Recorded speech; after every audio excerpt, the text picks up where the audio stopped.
And we back, and we back, and we back, and we back. And we're back. What's And up, big fellas? What's good, y'all? How y'all doing? Welcome back to the Thick Bellas. Hey! Home of the Thick Bella. That wasn't planned, by Can the I way. take your order? Oh, we back. And our ice cream machine is not broken, y'all. We finna serve y'all. with We that are good icy. shit. Alrighty. All right, yeah, we're back with Abraham. Alia. Caleb. And Nathan. Woo! You! No Marvin the Day. No, he didn't come back today. Damn. All right. Welcome to another spooky episode of Thick Bellas. Ooh. Today we'll be talking about horror film. No way. Yeah, way. All right, Ollie's gonna lead this topic since she's the expertise. Yes. This is. Ugh. So you are a self-proclaimed horror fanatic, I would say? I wouldn't say that. I just think I enjoy one of the most creative storytelling genres. Mm-hmm. Creative. That's a Yes. bold statement. That's Creative. bold. I said one of the most I creative, know. at least potentially. Okay. So it's in the top three. But yeah. So our first main topic was going to be about the newcomers of horror and a couple of horror movies that we've seen from some of the newer directors like Jordan Peele, Ari Aster, and Andy Muschietti. That's who we're going to talk about today. So as of right now, we know of like two of Jordan Peele's works that are out, which is Get Out and Us. Has everybody seen Get Out? Mm-hmm. Oh, yeah. Yeah. Of course. Has everybody seen No, Us? I've been living under a rock. Yeah. Yeah, that too. I mean, this is not a spoiler. We're all black. We've We've seen Get Out. Spoiler. We've seen Get Out. We've all done it for the culture. I feel like they knew that when they heard Marvin. Oh my goodness. But yeah. So what were your thoughts or impressions of Get Out when it first came out? Because I remember just so much buzz being coming out about this movie because Yeah. the trailer really doesn't give a lot of the big twists away. Oh, Which is no. how trailers And- should be. Exactly. Like, That's how it should be. Yeah. And Get Out came out in what year? 2017. 2017. Yeah. So it came out in 2017. It's 2019 now. If you haven't seen it yet, I'm sorry, but I'm not one What to are you give. doing, I'm first not off? one to give spoiler-free action. Like, Oh. go see it. I'm not controlling the reins today. We are spoilers. So Get Out. Everybody's reactions to it. How is it? Initially, it was like, I saw it after, I think it was like a week or two after that movie actually came out. So people are like, oh, of course, yeah, it's good. Of course it's great. So I went in expecting it to be great, which I feel like softened some of the blows, but I was still, like, when the twist came about, I was still left questioning, like, what the fuck? Like I did not want this to be the truth, but I'm really glad it did happen this way because it was pretty sick, but... Right. I think there's only one twist in movies that has ever topped this for me. Really? Yeah. So it's one of your best then? Yeah, It's one of your the top twists. Yeah, the only one that I think is topped in terms of absurdity that's crazy. It's probably Sorry to Bother You, and you know what? Oh my, I cannot. You know I was really questioning what I was seeing. Yeah, but Like, that's different. You watch that movie and Please give do. that twist Or to you. don't. No, Honestly, Please see it. don't. Well, yes, but don't. If you have the rest of a day to go, don't watch it. You're gonna be like looking at your blank TV screen hours after it's over, asking yourself what you just saw. You won't feel the same. No, And that's you'll be a new okay. man. What was your first impression of Get Out, Abraham? Man, I need to rewatch that movie because I feel like I forgot a lot of the details about it. I feel the same way actually. It's all coming But- back. I do remember it being better than I expected. Wow. Yeah. What were you expecting?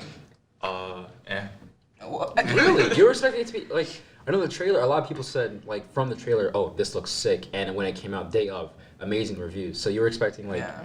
I guess I saw. All right, we're gonna go into. Let's talk about me for a second. Tell me I about don't- yourself, Aiden. I don't really watch a lot of horror movies, so for one, I didn't really hear much about any of the reviews. I heard from some people I had that mentioned it. They said it was actually really good. So I was like, okay, I guess it's good. And so that was that. And then I didn't watch it for a year or so after it came out. Okay. Golly. So yeah, it was a little while. So I guess by then the hype around it had kind of like settled down. Yeah. And so I hadn't really heard much about it then, so I kind of went into it with like flat line expectations, and then so I was happily surprised. Okay. No, that's good. Yeah. I feel like, yeah, if you avoid all the hype, that's gonna like force you to feel some type of way about it. You get like a less biased like opinion about it. Right. Yeah, I was I was intrigued by this movie because, you know, just knowing Key and Peele and knowing Jordan Peele from Key and Peele, and I was like, a comedian taking on horror. Yes. So this yeah. ought to be good. Yes, exactly. And so I was really excited, and after seeing the movie, and I love the movie from its perspective, and a trend that, you know, Peele has done and will continue to do when we end up talking about Us, you know, is having very smart, reasonable protagonists that you can like root for. You know, they're not like meant to be picked off. You know? Like you're really rooting for this guy, and then, you know, as a black male, I mean, it's, you know, you're extra rooting for him, at least for me.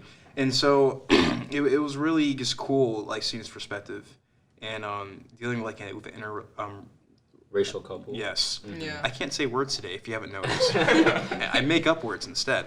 Let's see how many I'll do today. And so, yeah, seeing that dynamic and how he leans into it and just coming out of it, I felt like so refreshed and scared out of my mind, but like really refreshed. to venture into that. Yeah, I guess, you know, it was a different kind of horror movie. It's probably like, at least in recent years, you know, and so that was always awesome. You know, I mean, the guy got this is his directorial debut, and he gets freaking nominated for best director the next year. He did not hold back at all. Yes. Like, he went in. Like, that's unheard of, especially for a horror movie. That's crazy, because the Academy doesn't really, you know, they don't really look too highly on horror. It's really easy to fuck one of those up, but I think he just took it in a whole other direction. Yeah. And he succeeded for sure. Yeah. I enjoyed my first experience with Get Out. I saw it when I was maybe a senior in high school. I only saw it after everybody and their mother went to go see it and said, "Oh my God, you need to go see this. Like, it's good." And I was like, "Okay, what's so good about it?" They're like, "I can't tell you." And my parents went to go see it without me, and they came back and they're like, "Alia, you need to see it." The traitors. No, it was okay, because I didn't know if I wanted to go see it. Okay. So they went to go see it, and I very much enjoyed it, my first viewing and all my subsequent viewings. Each time I watch, I have a different understanding, or a better understanding rather, not a different understanding, but a better understanding. Oh wow, I've been hitting my mic, I'm so sorry. Whoa. But a better understanding of the little nuances that Jordan Peele put into his movie. Because there were a lot. Exactly. There were a lot of small details that made, like, when you saw them, made you feel a bit more unsettled about like what exactly was going on. And they made sense. They did. At Right. the end, they finally, even like, I feel like if I watched it again, I would find another like continuity path that I didn't catch before. Unlike Right. his other movie. What? Whoa there, you got to dip on your chip. Hold up. I'm now. sorry. I can't say I disagree. But yeah, it was, I mean, obviously one of the more standout features of Jordan Peele's horror movies is that it features like mainly black people in horror movies. Like, usually we're like the first ones to go, and nobody Not ever this time. cares. Nobody ever hears about it. But now for a black man to be the main character and almost the sole survivor, and his friend, who's also black, comes to save him instead of getting arrested at the end. I mean, is like, that's the whole extremely movie new. is about the pursuit for like black superiority in a way. It is, and that's what made it so, for lack of a better term, woke. And that's why the message that he was trying to do, I don't know if it was like a, you know, under the radar type message, but it was so, I feel as if it could have been more controversial than it, you know, it didn't. Because he still portrayed it as if it is like a twisted way of going about it. And so that's how it like amped up the horror aspect, right? Yeah. But it was also like something that, you know, that comes around in personal circles that's talked about a lot. You know, and so I thought that was, I just love how he just plays with it to like, he uses what can be controversial and turns into something that's entertaining and horrifying. And it did not feel forced at all. Like the whole having a predominantly black cast and that message, it did not feel forced at all. It was not in your face type shit. It was very, hidden within the plot. You notice it if you've actually paid attention to what's going on kind of point, which I appreciate because it to be honest, it puts more emphasis on the storyline and making you feel, confused, scared, or asking yourself what's happening here. And I found myself asking that quite often throughout the movie until it was revealed that they were auction that scene specifically when there was like a quiet auction, and it was I think it was his girlfriend's father like pointing and shit. And then I didn't know what the hell was going on. Because he was like gone walking off. I mean, with I Rose. kind of figured that was what was happening. Really? You thought it was an auction? Yeah. Yes, of course. A lot of the language that they use in the beginning of the movie is sort of like old-timey slave era like language about black people. How Mr. Armitage just hates deer. He hates bucks.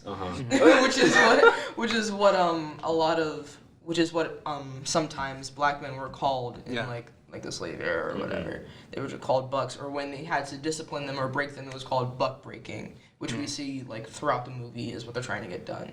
So the auction, the silent auction, is almost to a certain extent mimicry of a slave auction. And that he's not there, and he's not there to represent himself, just like even if he would be there in whatever year this used to happen, he wouldn't be there to represent himself. He wouldn't have a say in it.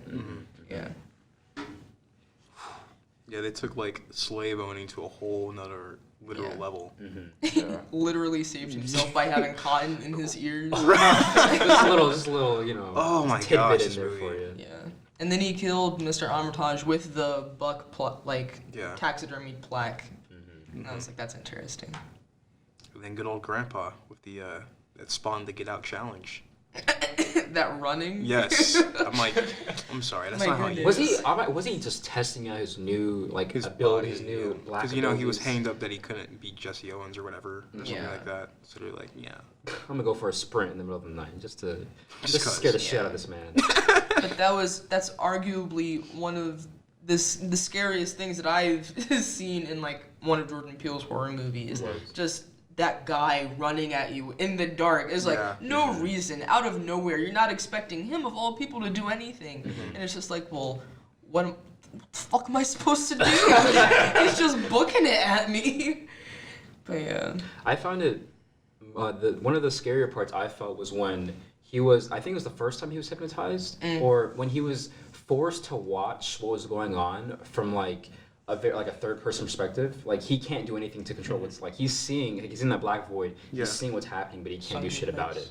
Like literally being stuck in your own body, like helpless. That freaked the shit out of me. Like that was. Oof. What if the movie was just called GTFO? I mean, I wouldn't have. That gets the message across very firmly. Yeah, definitely. Daniel Kaluuya did all the actors did a great job in that movie, but Daniel Kaluuya did a very honestly, good job. that's why it broke my heart that he kind of became a traitor in Black Panther. Exactly. I couldn't look at him the same. Right? I was like, how are you gonna do that? I know, right? My boy. Did you all hear about there was an alternate ending that was released for that movie? Get Out? For Get Out? Yeah, the alternate ending of that he actually gets arrested. Yeah. Yeah. He actually got arrested and was taken to jail, and the next thing we see of him is him talking to his friend. We're like, well, I'll tell you how you can get out of here. I'm trying to give you advice with a lawyer Get and Out whatnot. Part 2. Yeah, and he's just like, no, it's done. I stopped him. That's all I wanted. Right. And then he just hangs up the phone and he goes back to his cell. Dang. And that's it. He's not even trying to get out at this point. Right. And it's crazy. That complacency. That's a whole other philosophical discussion for sure. Yeah. But before we delve into another philosophical discussion, let's talk about Us, Jordan Peele's Us. Oh my. That cranked it up several notches. So we watched Us a couple weeks ago for one of my classes. And so I was able to, relive the experience. And it's kind of hard to forget, to remember. Oh my God. It was crazy that I realized that this movie was released just in March. Right. This year? Yeah. I remember, that's right. We saw it when it came out. Yeah, I completely forgot. like it's only been like 6 months, and I thought it was released like last year or something. Mm-hmm. But yeah, watching it, peels back at it again. With the social horrifying undertones. Right. But I don't know. Well, okay. If I keep talking, I'm gonna start smashing the movie. No, I want That's to hear. okay. No, yes. Well, I want to, but I think we should praise it before I do that first. I like its inventive use of comedy and horror as a double-sided coin. Mm-hmm. I think that was done very well in certain parts. I liked the little bits of continuity, like the little tags, like the 1111, Yeah. the Thriller shirt, the Hands Across America. I thought that those little Easter eggs were used Even well the throughout the movie. Twin Towers. Even the Twin In the Towers, opening yeah, shot, in yeah. the opening Yeah. shot. I thought the twist could have been revealed better, but I thought it was a good, interesting twist. Kind of, if you knew the concept of the movie before you saw the movie, you expected it, which is like a little bit upsetting. But True. yeah, I overall liked the movie, and I liked that it wasn't necessarily about like centered around a black issue like Get Out was. It was just a black main cast for a horror movie. Mm-hmm. But still, I feel like I had a very the issue. Well, I remember we were when we first saw this, we were debating what the quote unquote message was behind it, and there were. Yeah. I feel like this was a good attempt at subtly putting that forth, but it was really hard to grasp. Like I don't even think I fully understand. I what feel was like the message could be interpreted more to, at least the way I saw it, like right after seeing the movie, more like the people that are the people who have been holding up the rest of America is now coming back to take their place on enjoying the life that they've worked for. Mm-hmm. At least that's kind of what I got from it. Like, The So- feather shall rise again. So it was a socioeconomic thing. In in part, a I think. sense. Yeah, I mean, look at if that. because I think to a certain extent that is true, a socioeconomic thing, especially when you have the juxtaposition of these two families, of the two like father figures in both of the families. That, I forget their names. Gabe's the black one, Gabe and and then I don't know the other dude.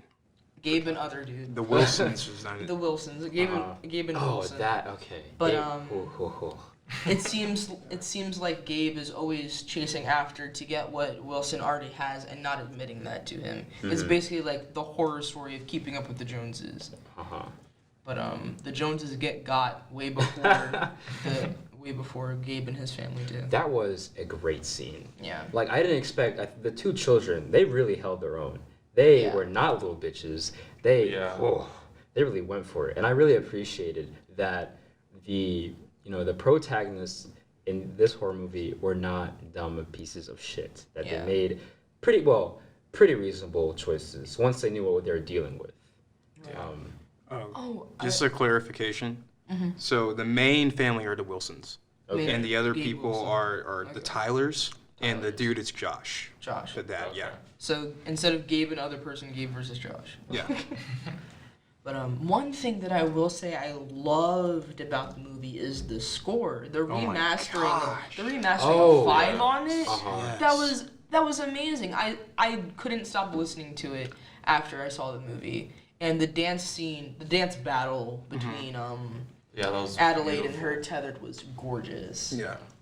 And then I forgot, were they doing the intercutting between, it was like them dancing and fighting, but it also cut back to when Her dancing Back to as when a she was child. dancing When above she was- ground and when the other one was Yeah. dancing below ground. Yeah. That was gorgeous. I also love the opening, like on the rabbit when they showed the title card and like the Yeah. choir. Yes. Children singing freak me out. All right, I'm just stating that for the record. And when they're doing it on purpose, it's even worse. Why is that though? Why is it that these seemingly innocent children just singing is like it's been perverted? I tell you, It's been so- perverted. It's so weird. Oh, Nathan getting on his soapbox. I was listening. I was with family earlier, and of course, they were playing Kids Bop in the car, and they were singing some song, and I'm like, this just doesn't sound right with children voices. I'm sorry. Nope. It sounds like it should be in a horror film. That's most of their shit, to be honest. Kids Bop is something else. Wow.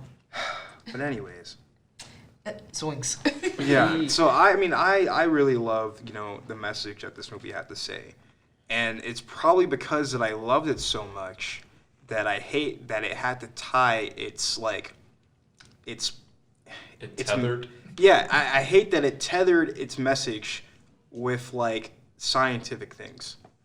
Because that was kind of it's bad. Wait, how It so wasn't. was It wasn't the best explanation. It wasn't as tight of a storyline as Get Out was. There were so many questions You mean the that concept I of had. Yeah. having the duality on Right. the surface, and okay, that's because if understandable. they're going to put this message as so much as a part of the plot to where they're going to start explaining it, then you got to cover all your bases, man. Yeah, and that was a lot Because- of explaining, which I feel like was left for the audience to interpret. I hate when it's I almost always hate when it's outwardly explained. Yeah, and in movies. and I That don't just want to didn't know work everything, but even when they gave me some stuff, it didn't make sense, so I had to know more. No, fuck it. I you know? do want to know everything. I want to know what the hell Because happened. I like when horror movies have mystery. I liked when Alien you didn't really know the history behind that until they screwed it up with the latest movie. That's another thing. But yeah, it's just literally CinemaSins put out everything wrong with us Of course they yesterday. did. Oh, really? Oh, Yes. yesterday? Yes. Oh. Or 2 days ago, something like that. It was recent. Yeah. And I laughed the whole time because I'm like, yes, you're right. I don't understand how they're able to produce all of these millions of jumpsuits and how she was able to convince her message to go all across the country and how you can account for people leaving the country and all this other stuff and travel and babies being made. Why are they look at the exact same and that stuff? I don't understand. There's a lot of stuff and Peele's I'm sure he's you're not supposed to look at it that deep, but I'm you're presenting it to me so close. Yeah. How can I not Yeah, question? there was an attempt made to explain it, and I'm if that's what you didn't want me to focus on, then you didn't need to have that. Yeah, I feel like the movie made such it put such importance on having so many of the connections throughout the movie tie together. Right. That when some of those connections are just left as loose ends, they were made more apparent. I mean, that's one of the things I did really like about the movie is how when the twist came, there were multiple different footsteps that were left throughout the entire movie that you didn't really notice. That was until- handled really well. Yeah, and I feel like those bases were covered very well, and I love it when stories do that. Especially when time travel stories do that, but whatever. That's but true. yeah, yeah. Like I What said. can you do, except for watch and complain? I've only seen Us one time. I feel like if I were to see it again, knowing that the twist happened, things would make more sense. Well, I would, because the genuine concern that she had, I think her name was Red. Red had for her family and for herself. It makes sense both ways. Not knowing that the twist happened and knowing that the twist happened, it's still justified. I will say, when I rewatched it, knowing the twist, when you see Adelaide or Red, I guess, do certain things, it's she's Contextualized. and it's Yeah. really interesting, and but I'm also kind of put off by something because it is implied when they finally show the twist or whatever that she's evil, for evil creepy smile and just doing all this sick stuff, and I remember one line that stuck with me is when Red or the person who was living underground all this time was why didn't you take me with you? Why did we have to swap? Why couldn't we just be there together? There's only room just, for figure one it of this out? bitch. Yeah, exactly. So I mean, it's just Yeah. yeah. The part about that really got me is how I can see, if you're traumatized, okay, but you made a conscious decision to replace somebody up above ground. How do you not know what's coming for you? Yeah, so I was really intrigued, that she was showing genuine fear for a lot of the movie, even though she's an evil, kind of person. I don't know, those two conflicting emotions to me. Do you feel I as think if she would have genuine fear Yeah, for, right. Sure. for her comeuppance and whatnot, but I think it was just weird the way she was portraying it. Maybe it was just not genuine because that's what she was showing to Gabe at the moment, but it just felt off in context of the twist because it's you know exactly what's about to happen. Why are you asking these questions? Well, I guess she didn't really know the uprise was planned after she left, so. I mean, it was planned after she left, but she already knows that she left somebody down there, somebody competent enough to know to do something. Yeah. So, do you think that because I never saw, like, knowing that she is the evil version of her, that still doesn't, like, I still root for her. Like, I still want her to win. I feel as though, even though she, like, you know, she switched positions with her other self, she deserves this life that she's gotten. She's made her, like, she's made her. But does that mean that her actual self up top deserves her terrible life? What do you mean? Exactly. Like, Did the original Adelaide deserve Red's life? Yeah. Definitely not. But she came back and she attempted to get it back, whatever. She failed. But hey, she tried. That's what when I saw that evil smirk or whatever, I was so happy for her. Like, you were trapped in that shithole and then you got out somehow. I don't know if that's what you're supposed to feel immediately. I don't no. Like, fine. Immediately I was like, okay, she ain't the one I thought she was. Yeah. But I was low-key, I was kind of happy for her in the end. I did. Okay, I thought it was kind of weird too that her son. What's this kid's name? I wonder how he was feeling at that moment. Jason. Jason, like, you know, he has like this intuition throughout the movie. Like, do you think he was switched? I definitely think he was switched. I don't know. That's a big. We get into more like logistical things. Yeah. I don't know. But like, I definitely think he was switched. If he was switched, was he Red's child or Adelaine's child? He was original Adelaide's child. But Adeline was switched as a kid. I said original Adelaide's child. The one that, the one that was in the underground. Oh, so she just got him back? But then why was she sad when he died? If it wasn't her child? What are you talking about? You remember when Jason walked in the other direction and then she was like, no. You remember? Right. I said, no, that is her child. Pluto is current Adelaide's child, not Red's child. Oh, but okay. That's what I'm saying. I thought you said that was original. Original Adelaide, the little girl that got switched out. Yeah. Original Adelaide, the one who's actually Adelaide. Yes. That's not her child. The one who's above ground, Jason, is her child. Okay, wait, all right. We need to. This is a good point. So actually, I do want to break it down.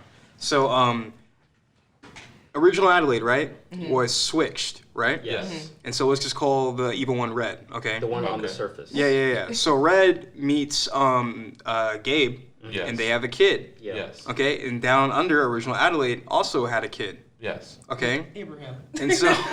I'm just trying to follow. Yeah. And so one day they go to the summer house or whatever, and the kids get swapped. Yeah. So that would mean that the Pluto that we see is actually Red's kid. Right. And that the That's more confusing. My God. That's more So, confusing. I get it now. Both versions, the kid and the Red on the surface, that's her true son on the surface. Yeah. Correct. Okay.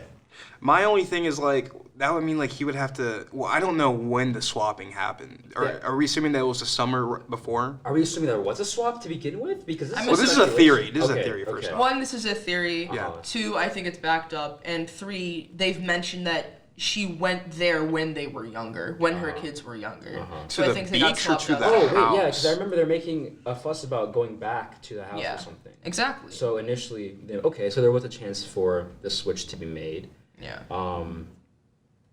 So how does that contribute to the plot? Because do you remember the end where he just pulls his mask down after realizing there's something wrong with her? It's just, fuck it, of course.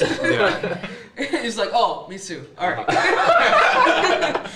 Outside of theory, I did think that it was weird that that he would be, kind of upset at his mom because, like, they're still, that's still his mom. Yeah. Mm-hmm. But, with the theory, then, it's justified. Yeah. Yeah. Let's move on to another movie studying family dynamics to a certain extent. Let's move on to Ari Aster's Hereditary. Mm-hmm. Oh my. Talk about family dynamics. Shit. That dinner scene I just felt awkward watching that. Yeah. All right, so I haven't seen this one since I don't watch horror. You're gonna get spoiled. Okay. Do you not want spoilers? Because it's fine. I tried to get you to watch it. It's fine. It's fine, I guess. I know. I feel like the last 20 minutes, like, either make or break this movie for people. That's where all of it. That's where That's really when things, like, go shit down. hits the fan. Like, Yeah. That's where that's what made it for But me. like for some people, I've heard that like it's too on the nose, and I can What do you understand mean by that? Like it's too much to like whatever thing is behind it, Mhm. it's like, oh, that's totally like it's so specific and so like something that's like been used in other horror genres or whatever, that it just kind of took people out of the movie. Oh. For me, like it worked. It works. For I me think it too. worked well. Yeah. I think it worked well. Shit, well, it worked. As a standpoint from appreciating the movie, and obviously me included, myself included, Right. The general audience would not have prior knowledge of the lore behind the demon god Payman. I definitely did some Everything, research after. yeah, everything related to him was foreshadowed throughout the movie. So if you knew who, if you by chance knew who Payman was going into the movie, you would know from the first scene. Yeah, But I didn't. I definitely did. I Yeah. feel like most Me people did neither. not either. Me neither. So it definitely it took a lot to set itself up. It took a long time to develop like a certain It's a slow like, burn. It is. Yes. And I was not at one point bored because there were so many times where I was trying to make sense of what was being shown to me Yeah. by like using like what I knew had to happen before, and I couldn't because stop. there was It took a second. there was an issue with people doing that in the movie theater. Seriously? So the actress who played the little girl like made like a I guess it was a PSA. It's talking about if you click during my movie, I'm gonna fuck you up or something. I don't know. It was so weird. This little girl, LOL. That'd be funny as frick. Abraham, I feel like you're probably in the dark about what's going on right now. Yeah, I'm just. General Cruising. Yeah, let's give a general rundown. overview. Go ahead, Nathan. There's a family who's recently lost the Grandmother, matriarch, right? the Her grandmother. grandmother. Yeah. So Okay. she is a very secretive woman, part of a cult. Family does not know much about this. Her daughter, which is the mother of this little girl, she's handling it not so well. The family is in a really weird dynamic. The little girl, who's really creepy and was the favorite of the grandmother who died, she's really fucking weird. Yeah. Like, she's Yeah. very weird. She does clicks. She does that click thing with her mouth. She dies. The son kills her somehow by accident. Can we not tell? Do you care? That's That's probably one of the I mean, biggest it's a twists of bit the movie, too but it's important. too late. Yeah. Y'all didn't hear that. you guys listening didn't hear that. I will say that's one of the most jaw-dropping experiences I've had in the movie recently. Because it's so unexpected. Right. I love the trailer for Yeah. this movie because it gives you a generic impression. A generic impression. You think you may have thought you've seen everything that the movie was going to be about in that trailer. You Nope, did not. There was so much more. Almost there was everything so was much unexpected. Essentially, when that happens, the whole family falls apart. This is all, but does someone else want to continue? Because I feel like I'm not doing a great job. Well, and we'll also say that the son and the mom have a very strained-ish relationship. Yeah, all of the successive generations have a very strained relationship with each other. The grandmother had a very private life, and that's how she kept her whole cultish thing away from her daughter growing up. Her daughter has the impression after losing her mother, even before losing her mother, that mental illness runs in her family, Yeah. and that it's hereditary. Roll credits. Yeah.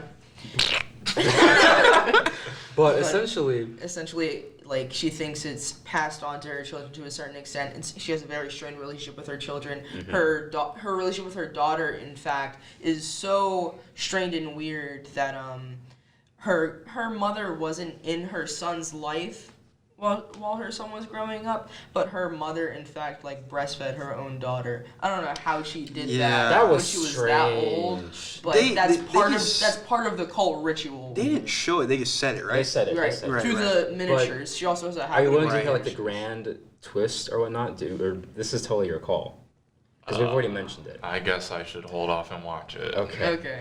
All right. But in the end, there's a grand plan, and that's what like. Yeah. Yeah. Gosh, when crap hits the fan, this movie. It really happened. Oh my When god. it hits the fan, it hits the fan. Everybody that you think you know, you can trust through like the main character's perspective, you obviously can't. If you've seen Once Upon a Time in Hollywood, think of like the pacing of the overall movie, and then the last 20 minutes is very similar. Very much so. Very Yeah. much so. Yeah. I really felt bad for Charlie's father. The dude Yeah. who just got caught. He was just trying to hold his family together. He's got probably the caught, most dog. normal person. He is the most But normal then again, person. he's also the most, like, unaware. He's pretty oblivious As to a lot. psychologist. Really? Is it Ironically, really? yes. I was like, what the heck? There are a lot of ironies in this movie, for sure. Yes. Toni Collette should have been nominated for an Oscar, but was not. She was duped so hard. Yeah, Like, that dinner table scene that she performed with Alex Wolff was amazing. that was really sick. Alex Wolff's scene in the car when his sister died, his reaction, Right. amazing. Yeah, amazing. the whole, yeah. Because it was realistic. He was in complete shock. He didn't know what he. There was no over the top screaming. And the grieving, in the background when you were looking at his face, like after the morning after he just woke up, Yeah. and you hear his mother go to the car and find her dead child in the back seat. That sound, like the grieving scene, it stuck with me like for a long time. Some ugly crying. It right was there. some real that ugly is crying. that was the most like deep skin crawling, bone chilling scream that I've ever heard. And how do you not? How does the Academy not acknowledge that? I don't like know. that is I want to ask Toni if she's okay. like really like shit. She's so Good lord. I'm really excited to see Knives Out because she's also in it. Oh, that's right. Yeah. She is. Cool. But the scene that we talk about the trailer and how it didn't show a lot of the movie, but the scene that I've told this to so many people, the scene in the trailer that really really got me. Yeah. That really got me hooked on seeing the movie was when she's like on the ceiling and her head is banging on like the attic or the attic door. Yeah. The movements that were happening, like she's fucking floating. She's like attached to the ceiling. The movements were so What? inhuman. Like, Yes. Imagine if Spider-Man lost his mind on the ceiling. pretty much, pretty much. Oh Like, my goodness. It was just so insane. And that's why in seeing like the shadows or the Yeah, he does this. Okay, if you remember, like in It 2, in the trailer when they have, or just in general in horror movies where they have like things stand in shadows. That to me is one of it's one of my favorite like horror elements or cliches. Like it never gets old for me. Right. They're Like- mainly just standing in the background in it, but Yeah, in but the light. Hereditary, you really gotta look. Wait, do you know what I'm talking about? Hold on. Yes. The last 20, Yes. right? Yes, frick, man. Oh my god, when he wakes up and like I know she's there somewhere. She's doing acrobatics on the ceiling. No, it's not. She's like, It's not even that. It's like it was in the living room. Yeah. yes. And it's like the corner. And it's not the woman yet. It's something else. Yes. It's just like, wait, are they? Yeah. Are they- It's nobody that you know in the background, so it's like, whoa. What the hell is How happening? many people have always been in the background, and there's so many scenes where people, like, from the cult are just in the background. Yeah. And it's like, what the fuck? They're all very positive about their bodies, apparently. They're just chilling, letting everything hang. Like, okay, it's part of the It ritual. was like, hey. Same in they took a Midsommar. cue from It Follows. Bro, like, honestly. The last scene, the very last scene, I noticed again in Midsommar, which we'll touch upon later, but it was, I'm gonna call it a beautiful culmination in the completely wrong direction. Like, Yeah. it's like the antagonist's like wet dream. It's exactly what they wanted. Like it was beautiful in that like the scene was so like in its own way. It was like well shot. It was like it was very what's the word I'm looking for? It was like it was very like gaudy. It was like Like Holy- reverend. Yeah. but in a completely wrong direction. Yeah. The music like- is bone chilling. So like It is. the big scene in Joker at the end, kind of like that. in that same but vein. like bit. times 10. Yeah, Times it 24, felt like actually. you could like put it in like in a moral kind of thing. Like in Midsommar, they kind of did that. Yeah. Yeah. I gotta get out of here, so I'll give like my small little brief like not reviews, but like what I think about the movies that you guys are gonna talk about. Midsommar, I didn't like as much as Hereditary, but I also feel like it just didn't appeal to me as much as Hereditary. Like I like the subject material more in Hereditary, more so than Midsommar, but I appreciate the craftsmanship of that movie Yeah.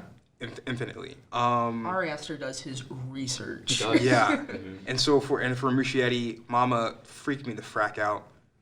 One of my scariest movies that I've ever seen, but like it's very heartfelt at the same time. and it really threw me off. It I loved. It Chapter 2 is really good, but I don't think it's as good as the first.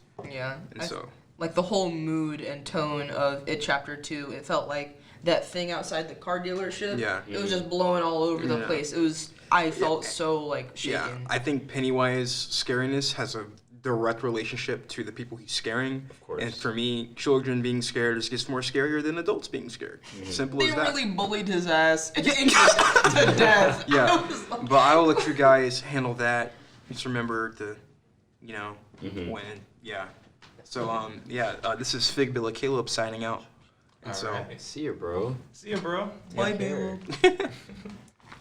All right, so do we want to jump right into Midsommar? Yeah, we can jump right into Midsommar.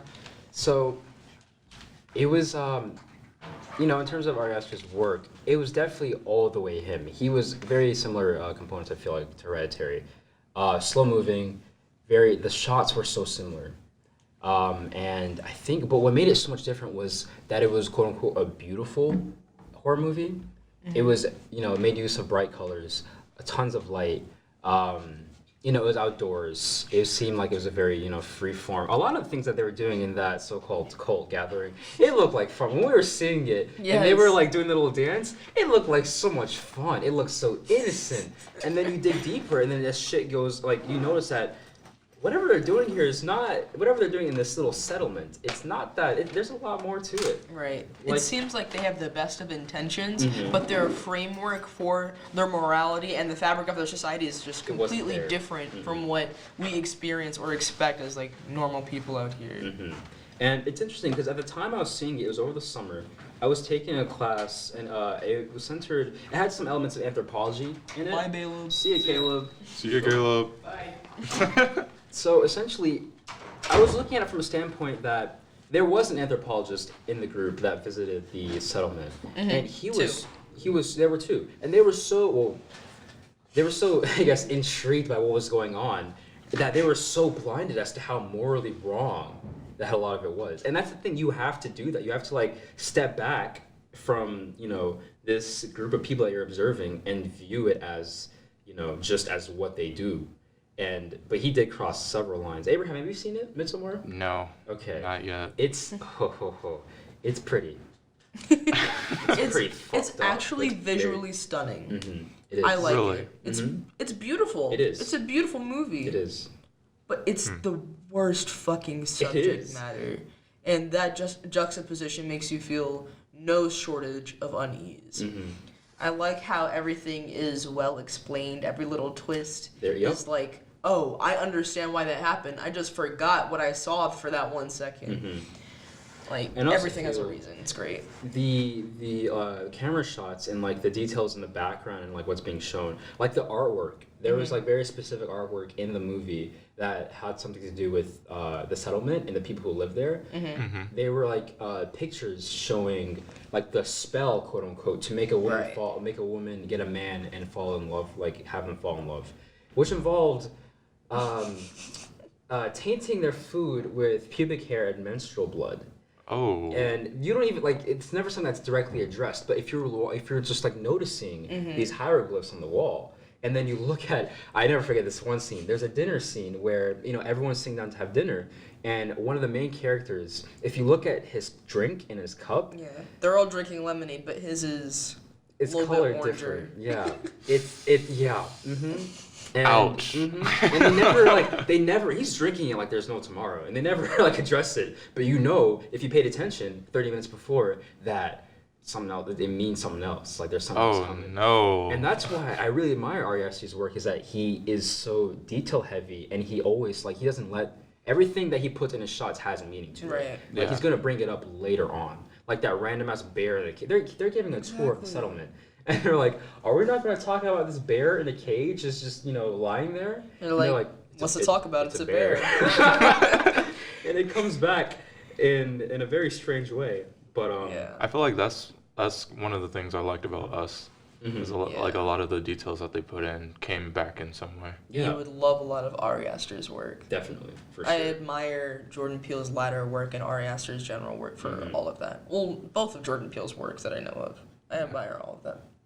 I feel like as a class, it's like it's like big brain horror, like horror that, like, you know what I'm talking about, like we big brain. we are, like, we got that hard shit, like it's like, you know, because traditional horror movies, and that's why the industry was falling apart. It tends to throw a lot of shit on the wall, hope it sticks and gets you, like, Yeah. you know, jump scares, creepy music, shit like that, and then as a whole movie, it ain't that great. But these works of art, I'm gonna call them, have many different elements to them that, as a whole, contributes to a great story being told. That just happens to scare the shit out of you and happens to make you feel really uncomfortable in your own skin.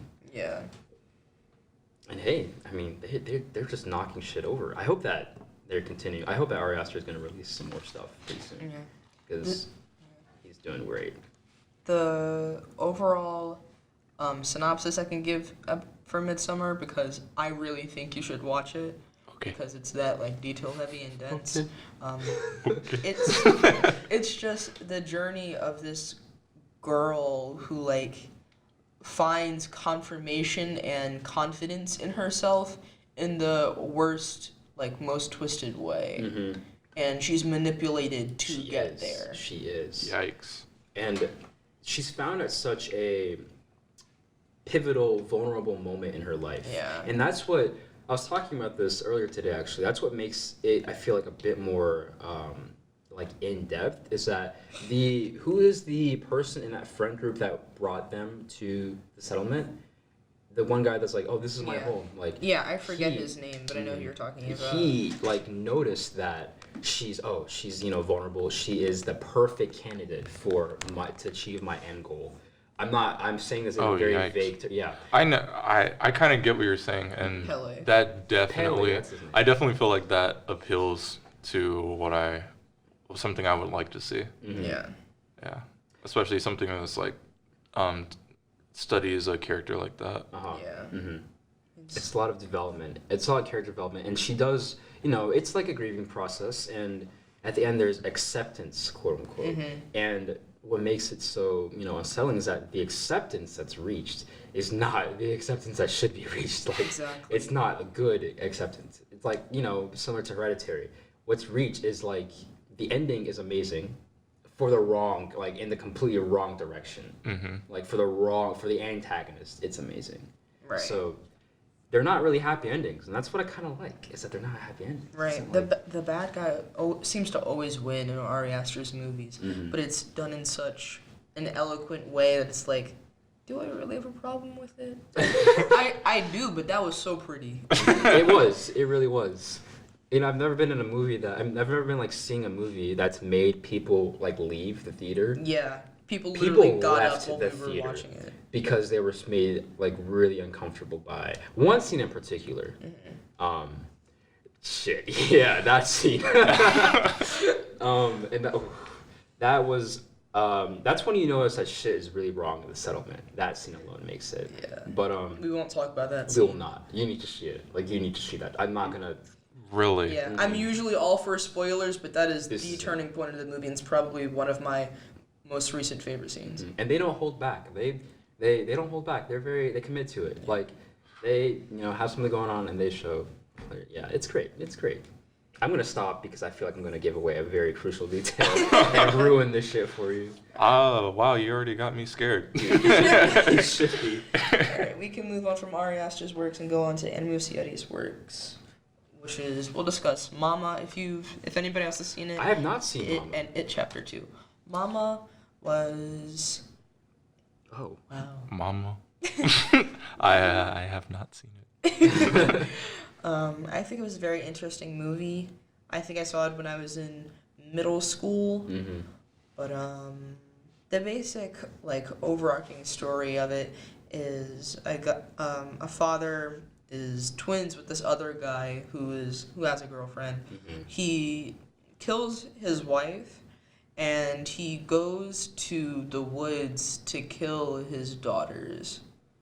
But he gets interrupted while doing that by this entity that's in the woods or whatever. Uh-huh. So for years, these two girls live with this entity and call her mama. As you do, you know, just befriending some random ass ghost. Not a person, Exactly. just an It's entity. just a see-through entity. Yeah. It's an entity.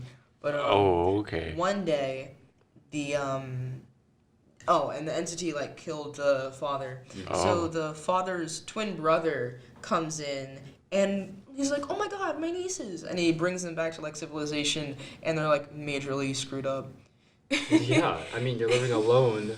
Yikes. Well, sorry, with Yeah. an entity Yeah. for a large amount of time. Yeah, and they have to deal with this entity and this entity's backstory, why they are the way they are, and it actually comes to like a very pretty happy ending. So the entity is trying to get her like children back. She's trying to get her children back because of her original child. Oh, that's the backstory. Is that she Yeah. was okay? That's you see, that sounds like a very traditional. At least you know. Yeah, it sounds like a standard ghost story. It does. It does. Yeah. I'm reading that. I don't know why I was thinking about a completely different movie when you said Mama, but it seems like it's, you know, it's not hated by people as a movie. It's good. It's not like outstanding in my. I mean, I was in middle school when I saw it, so I guess it wasn't like outstanding. It was very scary for me when I was in middle school. But looking back on it, like I can understand why the character design is unnerving for some people for the entity, but I can't take that face seriously. It's a. I can't. Let's see here. What does she look like? If you've seen it, it looks familiar. Oh, then no, definitely that's a motherfucking clown.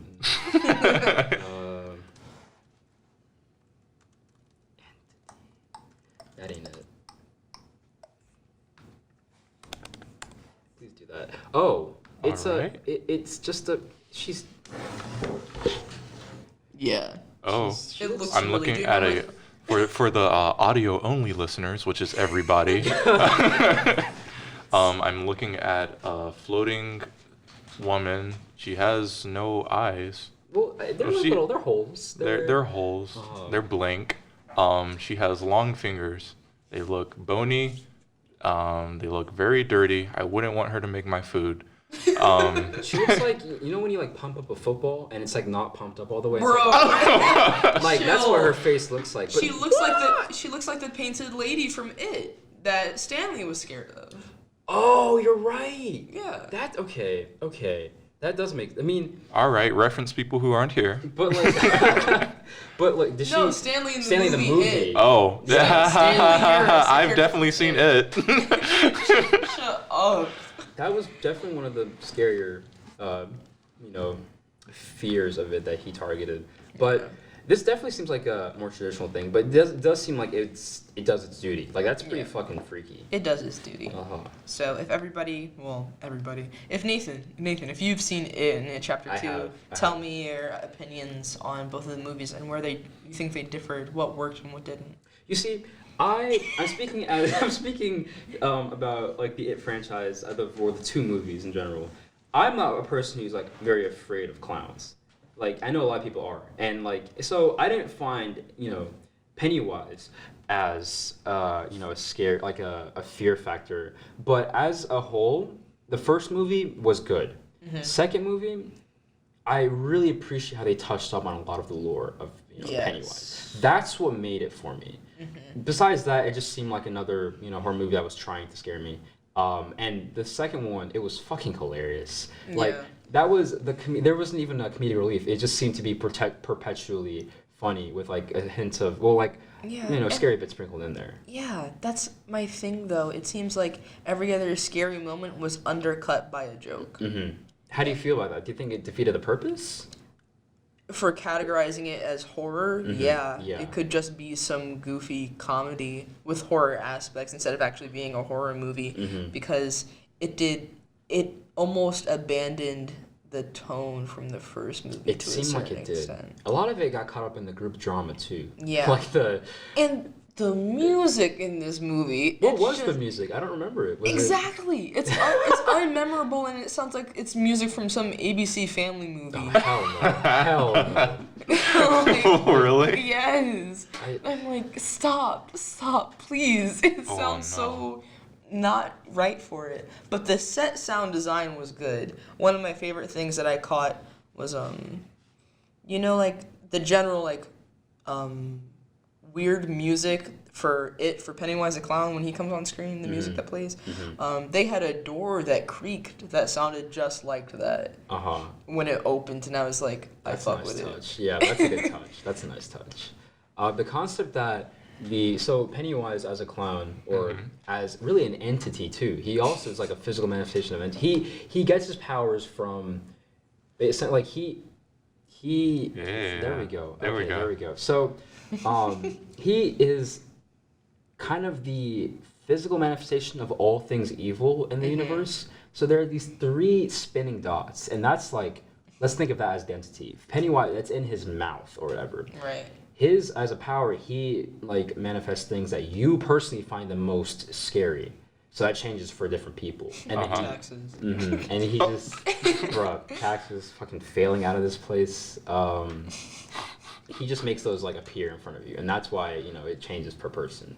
Right. And that's why you give him power by being afraid of whatever he throws at you. But essentially, he is just he's like a universal being that came from, like, I don't know, what was those 3 dots were? The dead lights. What are they called? The dead lights. Oh shit. So he like they're in his mouth or whatever? Yeah, he contains them inside. And it's like this like the equivalent of like Infinity Stones. Like these are he's a powerful like entity in the universe. Yeah, he came from the universe, which is like, I like how they touched on it, they touched on his counterpart, who is like the good of the universe, or the neutrality of the universe. Did they touch on that? They made nods to it. I'm glad they didn't actually show it or like accentuate it, because that would have just been weird. That would introduce a whole different like. Yeah, his opposite entity is the turtle. I forget. I forget the turtle's name, if it was named something, but it's just this turtle that carries the world on its back. Oh. Yeah. That's actually real. And you see nods of it in It Chapter 1 and in It Chapter 2. In It Chapter 1, at least, you see that in Georgie's room after he's dead, he has like turtle toys all over the place. Or sounds like my room as a kid. Turtle toys everywhere. Or like octagonal patterns. Or when they like jumped into that lake and were just swimming around, you can hear like this one line like kind of discarded. It's like, oh, something swam against my foot. Oh, I think there's a turtle there. They keep referencing turtles, and it keeps coming up. And I think it's just very interesting. I'm glad they didn't just show this big ass turtle in the middle of the movie, because that would have just been like, all right, it's great for the book, it's great lore, but like to put that on screen, I was like, it doesn't necessarily work. Definitely, I see that as but I don't know, I feel like it really made it, the lore, like even though they didn't like touch up on all of the lore, it definitely made the movie more enjoyable, because I find out that this is not just some like it gives some backstory as to how the main antagonist came to be. Which I do appreciate, especially in the sequel to like a film that was already so great, or people perceived as like so great. So yeah, the character relations were weird. They were pretty fucking weird. They really wanted me to care about what was the girl's name? I forgot. Whether or not she liked Ben or the main character's like, why the name. fuck do I care? Like, I don't. It was so. The little kid. I'm glad that little kid had his glow up moment though. There was this one kid I never caught a break in the first one. Oh, Bev Marsh. Oh my god. Like he got a stomach carved and everything, and now he's just living. He's a great guy now. He's buff. The actor that they got to play him looked similar. Like he had very similar features to the child actor. It was pretty sick. It was very sick. Interesting. Why am I just blanking on? Oh, okay. So Bev Marsh and Bill versus Bev and what was his name that I said? The kid that you said had the glow up moment. I don't remember. I don't remember the. I said his name before. Let's see. But Ben. Ben. Good old Ben. Good old Benny boy. But whatever. They really wanted me to like care about that will she won't she thing, and I was like, that doesn't matter right now. Ooh. But there's a lot of like messed up stuff from the book that they just didn't put in these movies. Apparently, yeah. And I'm to a certain extent I'm glad, because the second movie was already almost 3 hours long. I remember it. Yeah, it was long. It was really long. But like to put some of those things, like to have some of the child characters, at least in the first movie, to have some of the child characters in the situations that they were in the book. I don't know if that crosses like some legal boundaries or what. Like, I don't think that would have belonged, and I'm glad they didn't do it. Apparently, it was some really fucked up shit in the book. All right, spill it. I don't care about. I don't know. No, I don't know. Like, Bo was the one who taught me this. Like, he apparently like there were some things, some really fucked up things. Apparently, they had a group orgy or something like that. Yeah, there was a group orgy to defeat Pennywise like the first time around. It was okay. The symbolism of it is better than like the actual like visual image of it. So the symbolism of it is just a bunch of kids like trying not to be afraid of this clown by growing up together like immediately, so this clown can't scare them anymore. Obviously, it doesn't work well like 27 or 29 years later. Yeah, he comes back. Yeah, but All right, I think I'm already a little sick in the mouth. Yeah. I'm not trying to think about that specifically. But I mean the fact that the book, the fact that it was, that good. Yeah. I don't know if it would have done, if that specific like scene would have done well in a movie. I'm really glad they didn't use that, but I understand where it came from. I'm glad that, I had that explained to me for sure. Yeah. And like some things with Patrick Cockstetter. Do you remember that character? The bully? Yeah, the bully. He did some fucked up shit too. In the book, like the things that he did is just like not okay. It's hinted at for like half a second. You blink and you'll miss it in the first movie. They're like Richie and Bill and Stanley and Eddie are walking down the hallway and they pass the bullies and he looks at Richie and like licks his lips. And and he's already like some murderous bullies, so like what he's into. It's just weird. Damn. But anyway. Damn. Yeah. Good God. Anyway. I enjoyed both of those movies, all three of those movies. Thank you. Me too. So now that we've talked about some of the most pinnacle works that we've experienced through our lifetime growing up, what are some of you all's favorite horror movies? Favorite and least favorite? Well, I mentioned this before, and my opinion is shared, that Insidious was the first horror movie that I had a visceral reaction to. Mainly because one scene in particular. But anyways, that was my first horror movie that I actually sat through and watched, with the intention of wanting to feel afraid. And I succeeded. Like I was afraid of the Fireface Man for a long time. And I feel like that was when jump scares, like it was harder for me to like see a jump scare coming. Now you can kind of expect it because it's like the way that the shots see the out, tone, the music build up. the tone, the shakiness, and like the direction that the camera's forcing your eyes to look into. Yeah. That goddamn violin. At this point, I just like scary. hold my breath.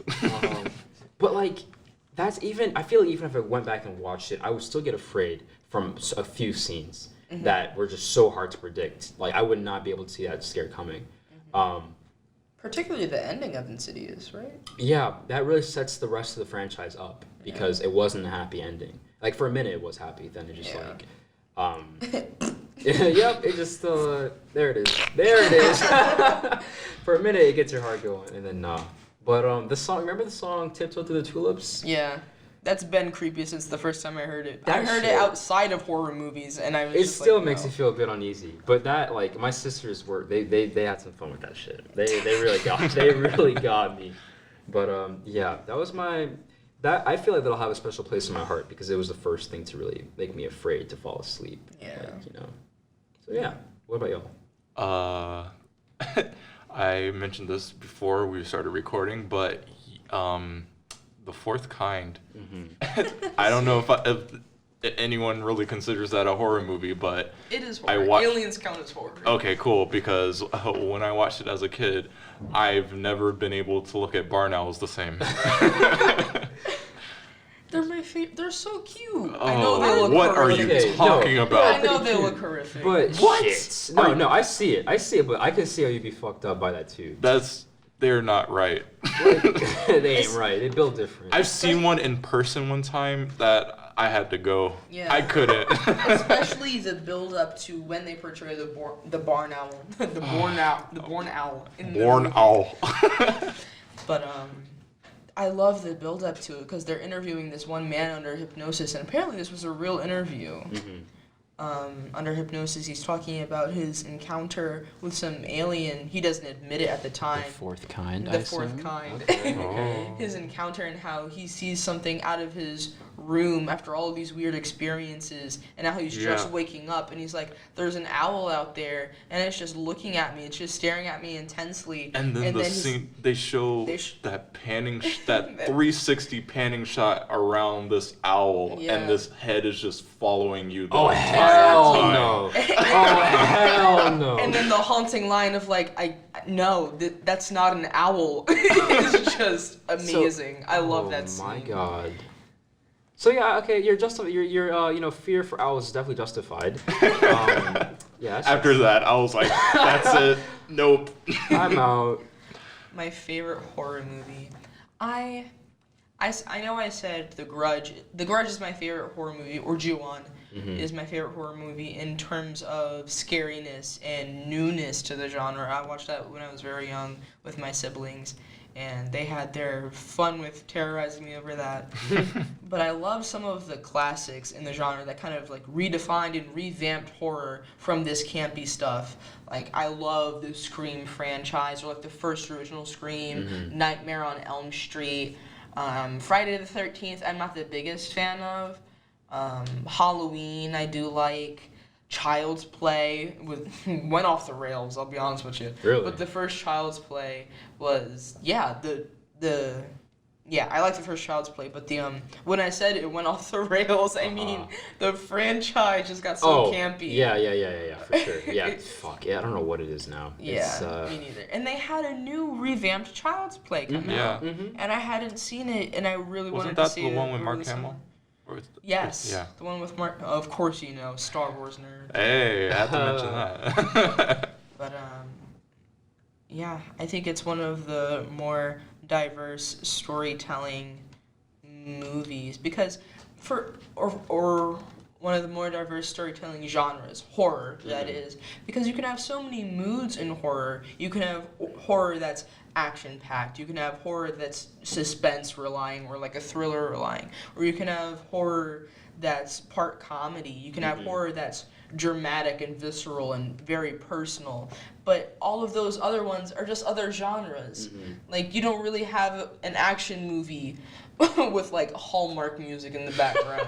You don't really have... There are two opposite ends of the spectrum. Yeah, or some drama that's like all that funny, unless you're talking about the Joker. Like, it's just, I really think horror is able to incorporate a lot of aspects from other genres that other genres aren't able to replicate. And in the end, it's going to give you, an experience that you might happen to feel scared by, but there's so much more outside of, the feeling of, it scared the shit out of me. Like, the story itself made me feel this type of way, or these characters made me feel some other type of way.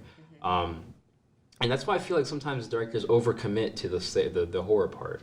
Like, it's just made to not tell a story. It's just made to try and scare you. Yeah. And I feel like it'll get old real that might be one of the reasons why I haven't really gotten into horror. Because a lot of what I guess just like a lot of the commercials I've seen is like, oh, yeah, boom, boom, yeah.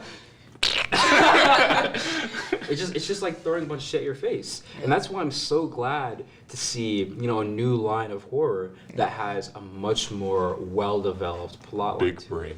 Big brain shit. That's what I'm talking about. Big brain. More of that shit. That's why I like slow burns. Oh, The Invitation is also one of my favorite. I've heard that it was a good one. Hold on. Is it similar in that it has... Yeah, I've still got to finish that. Is it a slow burn? Yeah, I've watched it, let me not exaggerate, 5 million times. But Abraham's watching it for like the first time now. Wait a minute. And I love it. It reminds me of the episode, if anybody watches Black Mirror, it reminds me of The Entire History of You. The best? You mean the best That's my episode favorite episode ever? Yes, that's my favorite episode. Like, I don't know, guys. Smithereens was pretty good. Fuck that. I didn't know which one. Wait, which one is that? I don't even know. That was the one, the Uber driver. The drunk driving PSA. Oh, okay. Whatever. I just thought it was well crafted. That's understandable. It was, but like... But this is an NC-17 movie. Yeah, it's still very good. Invitation? Yes. Isn't that like worse than R? I forget. I mean, so, it is? I don't know. So that I heard 17 and I was like, oh, for kids? I'm sorry. No. Like, I mean, I assume this is not going to hold back any punches. Like, yeah, it really doesn't. Oh, no, I didn't know that. Now I'm scared. Wait, let's see. It's such a meaty, slow burn in that you're following this character and his struggle to cope with his grief over losing a very dear family member, and how that's contrasted with his wife and how she's moved on from the matter. I just think it's amazing. But yeah, are we running low on time? Yeah, we're getting a little long here. Alrighty. Well, I could talk about this for forever and a day. Sure. Yeah. But thank you so much for listening to this podcast episode on the newcomers of horror and some of our favorite and least favorite horror movies. Thank you so much. Please, since it's spoopy month and spoopy time, do comment, do put in the comments like your favorite and least favorite horror movies or any reactions that you had to things that we said. And if we messed up something, like correct us. Feel and free let us to correct us. Let us know that we fucked up. Oh, if I want to talk about horror that I like, I guess, yeah, my favorite horror. Oh shit! Yeah. Hey. Let me plug. I apologize. The Teddy Perkins episode of Atlanta. Which one was that? Season 2. Exactly. The one when he was like lost in the woods or whatever? No, that was the one with the Michael Jackson. Oh, oh my god. Do you mind like briefly talking about what happened on set to make that episode? Oh, yeah. Donald Glover was dressed up as Teddy Perkins during the entire filming, and like everyone that was on set except the director and of course the makeup artist, they knew who he was, but everyone else was like, who is this? And we're like, hey, we got the real Teddy Perkins. And they just ate that shit up. Yeah. Yes, they're like, oh, who's Teddy Perkins? They had no idea. The makeup is just so different. Like, that explained why his face looked not real. Like, his face looked like... Well, of course.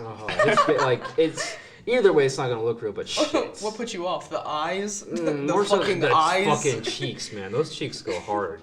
Like, you got some mad cheekbone structure. Yeah. He was a Gerber baby in the past life. But no, I completely, like, that episode deviated so much from where it was going, like, the season was going. Like, it was a very... Yeah. I don't know. It just took a turn, and I'm glad it took that turn. It was really cool. I really...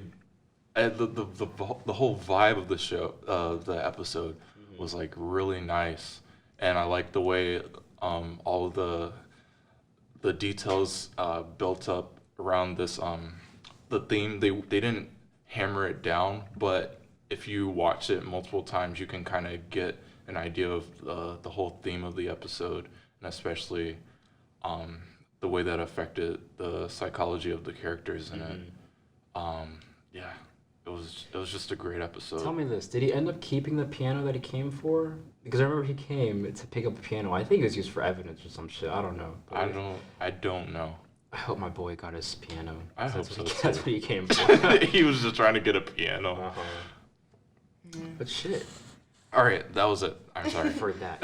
Are you gonna sign us off, Abraham? Sure. Well, everyone, thank you for listening. I hope you have a happy Halloween whenever you hear this.